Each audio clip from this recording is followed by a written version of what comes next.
गेल्याच आठवड्यात सोलापूरच्या बार्शीमध्ये दर्शनाला निघालेल्या कुटुंबावर काळाने घाला घातला होता।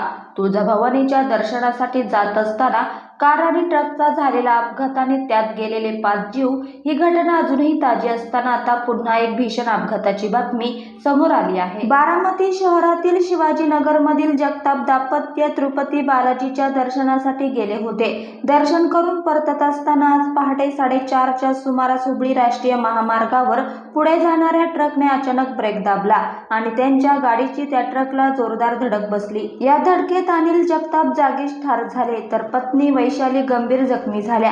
त्यांना तातडीने हुबळीच्या शासकीय रुग्णालयात दाखल करण्यात आलं, पण उपचारादरम्यान त्यांचाही मृत्यू झाला। या अपघातात एक मुलगी जखमी झाली असून तिच्यावर रुग्णालयात उपचार सुरू आहे। गाडीत एकूण 5 जण होते, त्यापैकी 2 ठार, 1 जखमी तर उर्वरित 2 सुखरूप बचावले। पण घरातील कर्ता पुरुष आणि सून एकदम गेल्याने जगताप कुटुंबावर दुःखाचा डोंगर कोसळला।